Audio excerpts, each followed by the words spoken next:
मैं बता दूंगा कि आप सेकेंड ईयर में भाई बायोटेक से ईसी या फिर टॉप वाले ब्रांच में कैसे जा सकते हो। तो ये hey guys, welcome back to अंदर ब्लॉग। सो आज का जो वीडियो होने वाला है, बहुत सारे कमेंट्स जो थे मेरे पास आ रहे थे और डीएम्स भी थे कुछ। तो आज जो है इस सेक्शन में हम पूरे कमेंट्स देखते हैं और आपके जो एडमिशन ले रहे हैं जो बीआईटी मेसरा में, तो उसके मैं कुछ डाउट्स जो है क्लियर कर देता हूँ। तो पहला कमेंट है भाई पीकू कुमार का, भैया पेमेंट सेम डे ही करनी होती है या लिंक आने के बाद नेक्स्ट डे भी कर सकते हैं? तो भाई देखो, पेमेंट जो है तुम्हें उसी दिन करना पड़ेगा, ठीक है। तो ऐसा कुछ सीन नहीं है कि आप अगले दिन करो, तो आपको सेम डे पे ही करना पड़ेगा उस लिंक के थ्रू। तो दूसरा है भाई कोई मैक्स अभिजीत, पता नहीं जो भी है, तो उसका एक क्वेश्चन है कि कौन सा ब्रांच है तुम्हारा। तो यार भाई मेरा जो ब्रांच है वो है प्रोडक्शन एंड इंडस्ट्रियल इंजीनियरिंग। भैया कॉलेज के अंदर बैंक की फैसिलिटीज़ है क्या? तो हाँ भाई, बैंक की फैसिलिटीज़ है यहाँ पे। यूको बैंक है and state bank of India है। आपको अगर उसका लोकेशन जानना होगा तो मैं वो भी बता दूंगा। फिर से अगेन यही सेम क्वेश्चन है कि व्हाट्स योर ब्रांच वेदर। तो भाई प्रोडक्शन इंडस्ट्रियल इंजीनियरिंग है। एंड बीआईटी मेसरा का टोटल फीस कितना है with hostel and mess? BTech के लिए मुझे केमिकल इंजीनियरिंग मिला। Very congratulation Roshni Kumari ji, very congratulation to getting the chemical engineering BIT Mesra. And fees कितना है? तो वेरी गुड क्वेश्चन। तो फीस देखने के लिए आप उसके बीआईटी मेसरा के ऑफिशियल वेबसाइट पर जाके देख सकते हैं। तो मैं उसका इंटरफेस एक बार आपको दिखा देता हूँ। तो ये उसका देखो गाइस, कुछ इंटरफेस है, ठीक है, बीआईटी मेसरा का। तो आप जो है इसका फ़ीस भी देख सकते हो, मैं इसके वेबसाइट से ही निकाला हूँ। तो ये आपका है fees structure for the BTech program at Mesra main campus. जो मेन कैंपस है मेसरा रांची वाला, उसका है फॉर 2025 बैच, ठीक है। तो ट्यूशन फ़ीस आपका फर्स्ट सेमेस्टर के लिए रहने वाला, सिर्फ फर्स्ट सेमेस्टर के लिए 1,53,000। और डेवलपमेंट फ़ीस है 10,500। इंस्टीट्यूट एग्ज़ाम फ़ीस है 8,000। तो ये टोटल होता है 1,71,500। एडिशनल कुछ अमाउंट है जो कि आपको इसी सेमेस्टर में फर्स्ट सेमेस्टर एडमिशन के वक्त ही देना है। Additional amount to be paid at the time of admission. जैसा कि मैंने बोला, एडमिशन फ़ीस है इनका 20,000, कॉशन मनी है 10,000। ये वह कॉशन मनी जो है आपका रिफंडेबल होता है at the end of the completing your the BTech degree. And IT and digital infrastructure 65,000 रुपये, ठीक है। अब गाइज आप लोग को कैमरा जब हटाई नहीं, तो ये देखो मेरा कुछ सेटअप भाई साहब बॉक्स पे रख के ऐसे वीडियो बनाना पड़ता है। अगर चैनल पे ना हो प्लीज़ इस चैनल को सब्सक्राइब के बिना मत जाना गाइज। तो हाँ, अब चलते हैं गाइज डाउट सेक्शन के अगले पड़ाव पे। एंड आपका और जो क्या डाउट था, भैया साइकिल ज़रूरी है और नहीं, प्लीज़ बताना। तो यार साइकिल अभी फर्स्ट ईयर में तो देखो ज़रूरी नहीं है, बट सेकेंड ईयर में जब हॉस्टल आपका 6 और 7 मिलेगा या फिर कुछ भी अलग मिल सकता है, अगर दूर वाला हॉस्टल मिलेगा जो कि गेट्स के जो पास में है, तब आपको साइकिल रखना थोड़ा सा मैंडेटरी हो जाएगा। क्योंकि फिर खाना खाने के लिए टाइम आपको भाई मेन बिल्डिंग से फिर यहाँ पे आना जा। मैं तो हालांकि देखो पैदल ही आता हूँ, तो मुझे कोई दिक्कत नहीं है, टाइम का थोड़ा सा आपको पंचुअल बनना पड़ेगा। तो हाँ, आपको अगर साइकिल ले, आपके ऊपर है कि आप अगर कर पा रहे हो तो ठीक है, वरना नहीं तो फिर कोई ज़रूरत नहीं है साइकिल की। इसी ब्रांच से कौन है, लाइक करो। अच्छा, एंटी रैगिंग एफिडेविट कैसे बनता है? तो देखो, एंटी रैगिंग एफिडेविट मैंने जब बनाया था तो गूगल पे जाना, एंटी रैगिंग एफिडेविट सर्च करना, तो उसका जो ऑफिशियल वेबसाइट होगा, आप उस पर एक फॉर्म भी आ जाएगा। तो आप उस फॉर्म को फिलअप करके प्रिंट आउट करा के वही लेमिनेट करा के दे लेना, अपने पास एक कॉपी रख लेना है और यहाँ पे सबमिट कर देना। कौन सी ब्रांच है भैया? तो मेरा फिर से भाई प्रोडक्शन एंड इंडस्ट्रियल इंजीनियरिंग है। एंड क्लेवर फॉक्स फिर से कमेंट किए हैं कि भाई thanks for taking my comments, see you in a college. तो ठीक है भाई, आना तो ज़रूर मिलेंगे। भैया ये K25 क्या है एंड फ्रेशर्स वालों के लिए अरेंजमेंट कैसा हो रहा है? K25 का मतलब होता है कि भाई जो बंदे मतलब सन 2025 में जो अभी एडमिशन ले रहे हैं, तो उनको K25 बोला जाता है। जैसे हम लोगों को K23 बोला जाता है। K23 K25 ये चीज़ इंडिकेट कर रहा है कि 2023 में सारे बच्चे जो एडमिशन लिए तो उनको K23 बोल रहे हैं। जो बच्चे 2024 में एडमिशन लिए उनको K24 बोल रहे हैं। और जो बच्चे 2025 में एडमिशन अभी चल रहा है तो उनको बोलते हैं K25। एंड फ्रेशर्स वालों के लिए क्या अरेंजमेंट है? तो भाई एडमिशन अभी चल रहा है, एडमिशन नॉर्मल जैसे चलता है वैसे ही चलेगा, और कोई खास अभी अरेंजमेंट है क्या? और अरेंजमेंट देखने के लिए कुछ चीज़ें जो मैं बता रहा था बैंक वाले अपना आके लगाते हैं, तो वो आप पुरानी वीडियोस में देख सकते हो। भैया नेट बैंकिंग में पे ऐड करने का 24 बाद पेमेंट होता है क्या? पे अकाउंट की इन्फॉर्मेशन पहले ही मिल सकती है? तो यार इसका देखो नेट बैंकिंग आपको भाई इनेबल करना ही पड़ेगा, आप इनेबल कर लो, आप उससे कर लो, या फिर आपके अकाउंट में इतना कुछ पैसा अगर है पूरा फीस देने पर, तो आप वहाँ पे बैंक के वो सारे लगे हुए हैं, तो आप वहाँ से भी जाके अपना हेल्प ले सकते हो, तो वो लोग भी हेल्प कर देंगे आपका फीस पेमेंट में।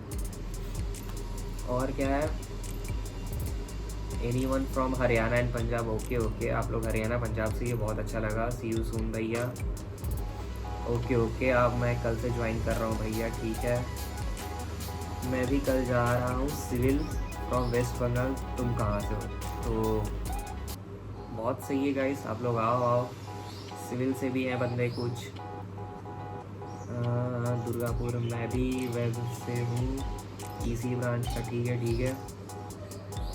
यहाँ पे बातें चल रही हैं भैया, पेमेंट प्रोसेस क्या है, चेक पेमेंट चलेगा क्या? तो वेरी गुड क्वेश्चन गाइस। तो चेक पेमेंट वाला सीन आपका वही मैं बताया अभी जस्ट पहले कि बैंक का वहाँ पे सारे लगे होंगे, तो बेटर है कि आप उनसे भी करा सकते हो चेक वाला सिस्टम। तो ओवरड्राफ्ट वो लोग बना के दे देंगे, तो उससे भी पेमेंट हो जाएगा, तो डोंट वरी, तो हो जाता है। बट मेरे नज़र से मानो तो भाई आप नेट बैंकिंग कर लो, इनेबल कर लो आप, ठीक है। अपने बैंक में एक दिन के लिए बोल दो कि भैया मैं इस अकाउंट से जो है नेट बैंकिंग हमें ऑन कराना है, तो आपका आईडी और पासवर्ड बस एक बनता है, 2 पासवर्ड बनते हैं, एक ट्रांजैक्शन पासवर्ड बनता है, एक लॉगिन पासवर्ड बनता है। तो आपको ट्रांजैक्शन पासवर्ड और यूज़र नेम आईडी बना लेना है जिस भी बैंक से आपका होगा, तो बन जाता है। बहुत ज़्यादा उसमें परेशान होने की ज़रूरत नहीं है, नेट बैंकिंग के लिए बन जाता है, एक दिन के अंदर का काम है ये।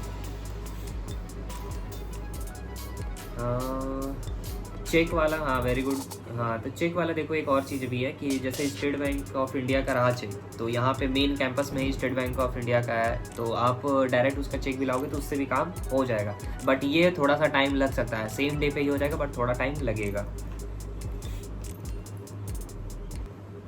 तो भैया एडमिशन इमीडिएटली होगा या फिर पेरेंट्स को स्टे करना पड़ेगा? नहीं यार, एक दिन के अंदर हो जाता है, उतना कोई दिक्कत वाली बात नहीं है, एक दिन के अंदर हो जाएगा। अगर पेरेंट्स का रुकने का मन है तो हॉस्टल नंबर 1 आई थिंक रुकने के लिए मिलता है।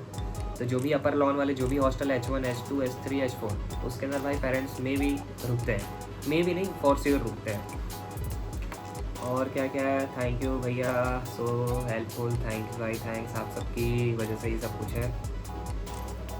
भाई कौन सा कैमरा यूज़ करते हो? तो भाई कैमरा अब इसको कभी और बता देंगे हम। And BIT Mesra your ERP portal का बताओ प्लीज़, जल्दी बताओ। तो यार थोड़ा सा जल्दी ऐसे नहीं हो पाता है एक्चुअली, मुझे भी थोड़ा काम रहता है, बट मैं फॉर श्योर भाई से भी सारी चीज़ें करता। तो हाँ, BIT मेसरा का एक ERP पोर्टल है जो कि आपको एडमिशन लेने के बाद जो है आपको उसका लॉगिन पासवर्ड ये सारी चीज़ आपको मिल जाएगा, ठीक है। आपको हॉस्टल वाईफाई से कनेक्ट करने के लिए भी आपको आईडी पासवर्ड मिल जाएगा। आपका आईडी जो रहता है वो आपका रोल नंबर रहता है, और जो पासवर्ड रहता है जो आपने रजिस्ट्रेशन वक्त कराते वक्त जो आपने यहाँ BIT मेसरा में दे रखा होगा नंबर, उससे आप लॉगिन कर सकते हो। फिर बाद में वो आईडी पासवर्ड चेंज होगा।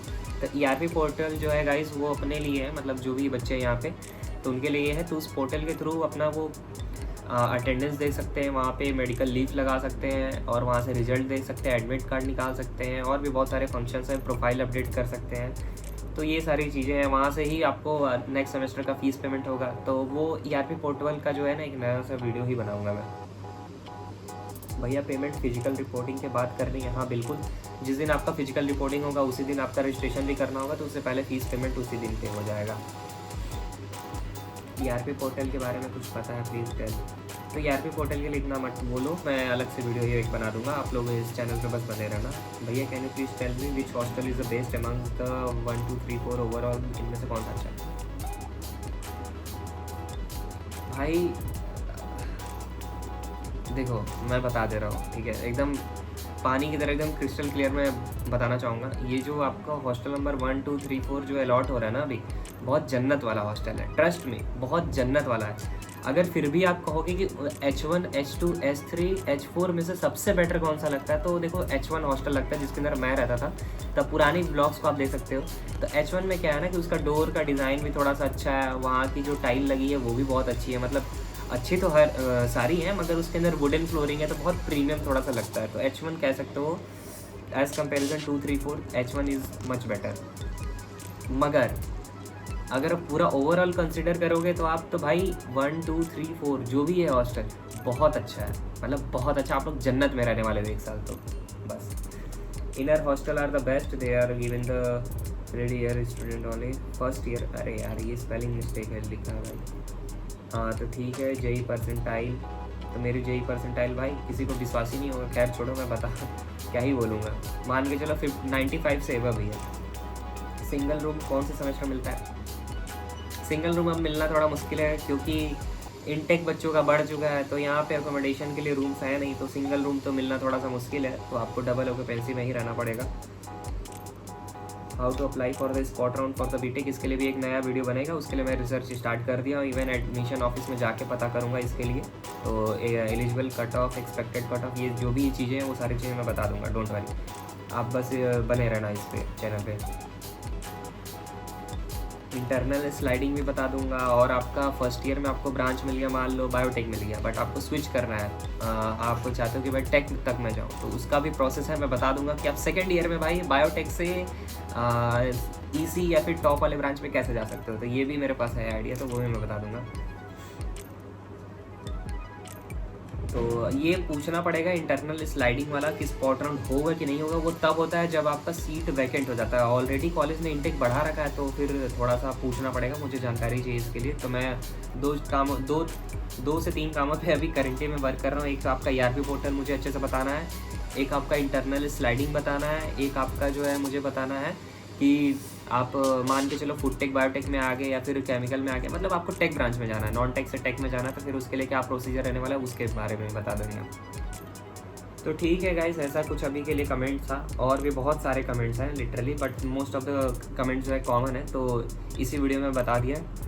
एंड आई होप कि आपके डाउट्स कुछ क्लियर हुए होंगे। अगर नहीं क्लियर हो रहते हैं आपके डाउट्स तो प्लीज़ इंस्टा पे मुझे डीएम्स कर दो, मैं इंस्टा पे भाई फटाक से रिप्लाई कर देता हूँ विद इन एन आवर, तो वहाँ पे भाई हो जाता है काम। यूट्यूब पे आके थोड़ा प्रॉपर वीडियो बनाना पड़ता है, प्रॉपर बैठना पड़ता है, तो थोड़ा सा टाइम की वजह से भाई ऐसा कुछ प्रॉब्लम रहता है। तो खैर मैं इंस्टा का लिंक फिर से यहाँ से दे दे रहा हूँ, एंड आप वहाँ से जाके फॉलो करके मुझे डीएम्स कर सकते हो, तो मैं वहाँ पे आपके जो भी डाउट्स है क्लियर कर दूँगा। आई होप कि आपको इस वीडियो से बहुत ज़्यादा हेल्पफुल मिला होगा, तो इस ब्लॉग को करते हैं यहीं पे एंड।